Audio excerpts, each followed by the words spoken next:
August the 12th. Revelation, verbal and personal. Remember your leaders, those who spoke to you the word of God. Consider the outcome of their life and imitate their faith.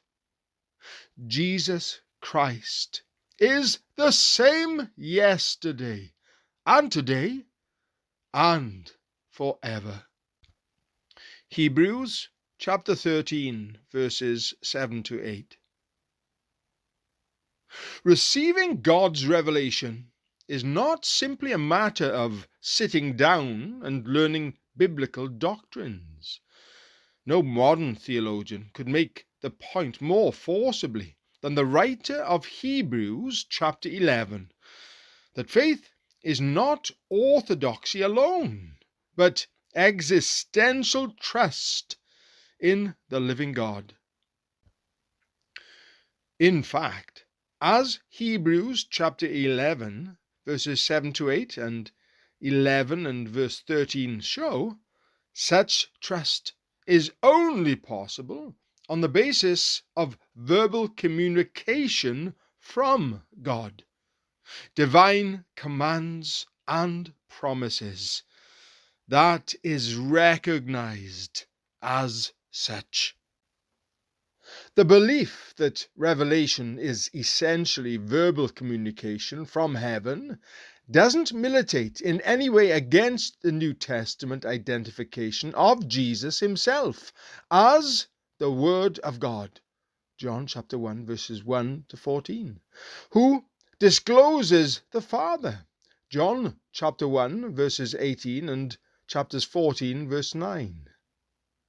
To argue otherwise, as some do, is like arguing that because Flying Scotsman is the name of a locomotive, it cannot be the name of a train.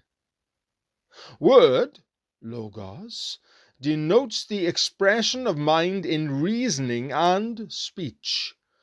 God's Son is called His Word because in Him God's mind, character, and purposes find full expression.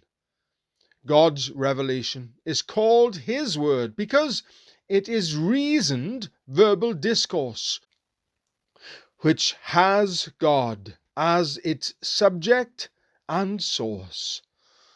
The verbal word bears witness to the personal word and enables us to know the latter for what He is, which otherwise we could not do. Although Hebrews begins by hailing God's Son as the perfect image of His Father, 3 times of 4 the phrase, the Word of God, is used to denote not Christ, but the divine message concerning Him. Hebrews chapter 1 verse 3, chapter 4 verse 12, chapter 6 verse 5, chapter 13 verse 7. Study all the references to the Word of God in Hebrews. Father, for all that the Word of God means, thank you with all my heart.